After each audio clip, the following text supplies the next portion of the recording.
Hey guys, check this out. This is a 1982 Toyota Land Cruiser. I believe this is a gasoline-powered one with a hardtop, and this one also has four-wheel drive. So I just want to show you guys this thing. This is a car that I've been wanting to show you guys for a long time, and they finally got one at Autosport Group, which is in Delray Beach. They're actually just down the street, and they're a luxury car dealership. They've got all kinds of stuff. So I'm going to post a link in the description to their website as well as their contact information. But let's take a quick look around this thing. So as you can see, it's kind of based on, like, styling wise, World War II military style Jeeps. These were sold with gasoline or diesel engines, and I believe they came in two-wheel drive and four-wheel drive versions. This particular one is four-wheel drive. So let me see, how do I pop the hood? You know what, that's how you pop the hood, because it's just like a Jeep. So I think you just pull down, no, pull down, no. Oh, there you go. It's a little spring, it's just spring loaded and pops right up. There's another one over here. Just want to be careful not to scratch anything. Yeah, it just hooks into these hooks, and I should just be able to lift it. Let's try it out. Alright guys, so that actually took a little bit of finagling because I couldn't figure it out. But it was actually catching on the hood catch here. And check this out, on most cars, the hood prop is hinged from the body, but on this car it's hinged from the hood on this truck. And it actually clicks in right there. So this Land Cruiser actually only has 9,000 original miles. And you can see this. Look how perfect and clean the engine bay is. It's like it's never been driven. But well, it's been driven 9,000 miles, but that's about it. You can check out. You got the carburetor there, pulling in from this intake right here. Looks like this is the 2F engine. I believe this is a inline 6. I'm not sure if this is the 3.9 or the 4.2. It might be the 4.2 since this is the a later model. Let's see. I like this this all mechanical old school powertrain. I got the radiator right here. Let's take a look at the interior. Got the locking gas cap right there. Look like it's locked. Doors open and close perfectly. And look at these seats. They're very comfortable. Leather seats. Let me see if I can just raise that. And oh, damn, look at that. You can sit. I don't think I've ever seen any modern car that looks like this. So you'll be sitting in the back sideways. It's kind of like a military vehicle. You know, let me see if we can open this up. How does this work? You just pop that. Is there something else I have to undo? Perhaps the... Oh, there you go. I just have to loosen this up, and then I should be able to just... Let's see, swing this out first. Then swing the door. And here you go. Let's hop in. Oh! Ow! Oh. Okay, that's hit my head there. So clearly this was designed for shorter people because I'm 5'10". This is definitely not fro friendly because I'm 5'10" and my head is actually touching the roof. I suppose I could lie down, you know, be a little more comfortable. But yeah, let's hop back out. I love checking out old things like this. Oh, we got the Toyota badge, four-wheel drive. Let's close this up. And this is something you don't see on modern cars these days, you know, rear, maybe on Jeeps and stuff, but having a rear-mounted spare like this, and you have to open this up to open up the trunk or the rear hatch, so that's kind of interesting. I also like how everything is just like this basic, simple, mechanical setup as opposed to, you know, modern cars which have like electronic latches and stuff. And here everything is manual. If I can just figure out this thing.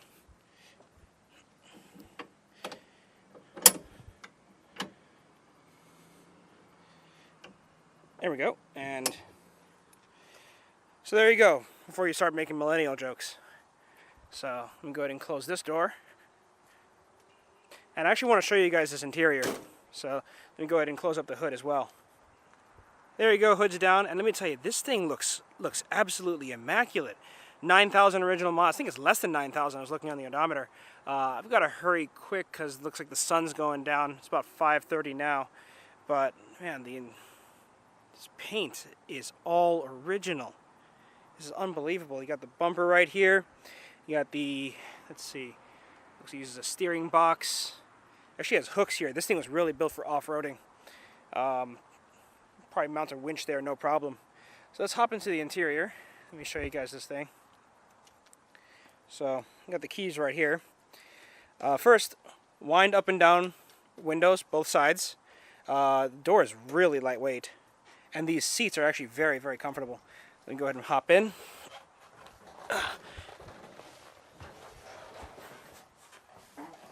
There we go.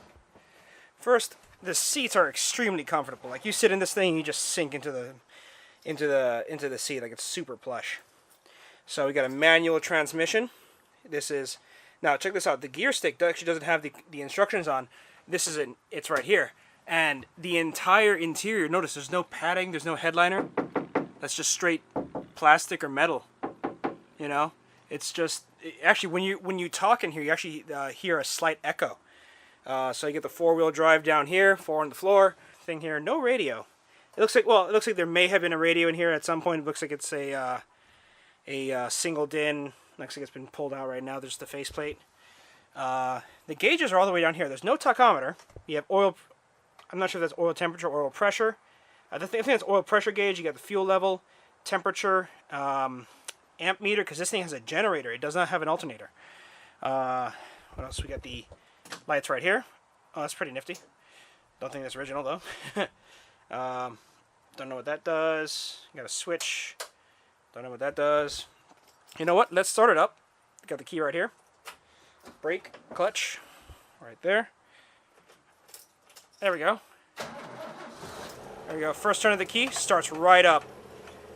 Power brakes works. Go ahead and close the door.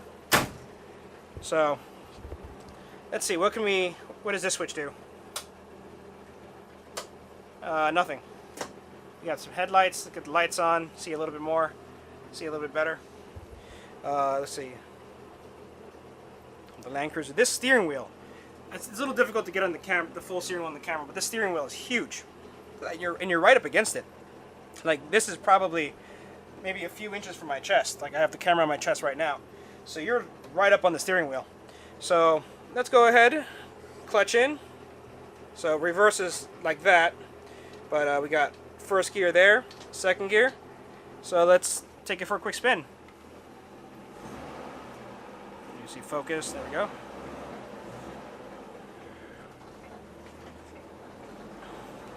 Now the whole suspension is all leaf springs, so the ride isn't all that great, but hey, you know what? It gets you moving.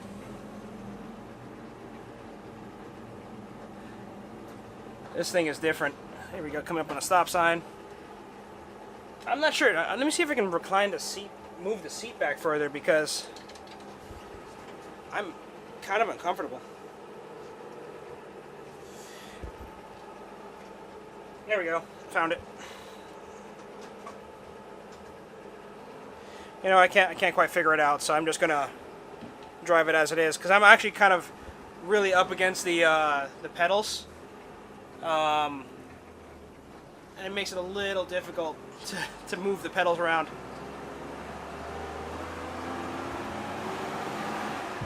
There we go, second gear. Always drive around the park.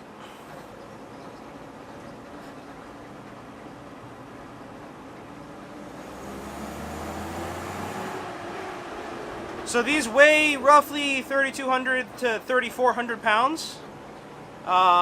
It's not fast or quick by any means, but I tell you, this is kind of an interesting drive. The recirculating steering wheel box doesn't really give you much steering feel, but hey, you know what? It turns all right once you get used to it. It feels kind of light. So there we go.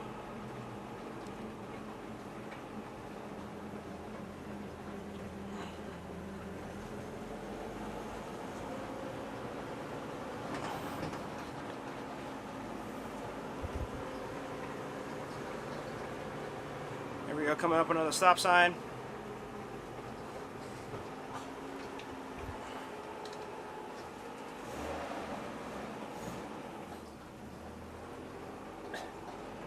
This is kind of different, you know, because you're your seating position, first off, this is much narrower than most like modern SUVs, and your seating position is kind of high for what it is. And I think this is all stock. This is 8,575.4 miles. This is interesting. Got a rear view mirror there. What's up? What's up, YouTube?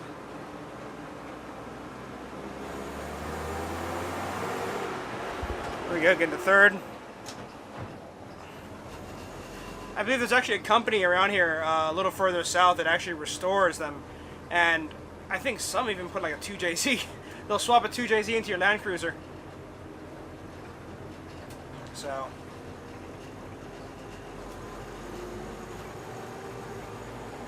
this is an interesting drive. All right, we're gonna get up to 40. Okay, we got 25. There we go. Doing 30. Oh, steering's a little wobbly. Might be because it's it does have 9,000 miles, but at the end of the day, it's still like a 30-year-old SUV. So some ports might need some refreshing, but you know, it shouldn't be that big a deal. All right. So I'm going to turn in, head back to the dealership, and pop on through. Oh wait, nuts! I passed it. Hold on. You know what? I guess we get to see what the turning circle's like. There you go. What's up, guy in the 2 Series? All right. Oh, you know, it's got a pretty tight turning circle. Not bad. But the steering wheels, oh man, the ratio is just... You gotta turn the steering wheel so much just to get a little bit of angle. And if you want a lot of angles, forget about it. You gotta turn like 4 times, or at least it feels like it. All right, coming back on to the dealership. I see Marcus over there in the Escalade, already pulling in. You know what? Being able to see the corners of this truck just makes it so easy to place it. Normally when I'm coming into this, plus it's a very narrow truck as well, but normally when I'm coming back into the dealership, it's very difficult to see, very difficult to pull in. All right, so, well, that's the 82 Land Cruiser. So thank you for watching. Please subscribe and check out Autosport Group in the description below.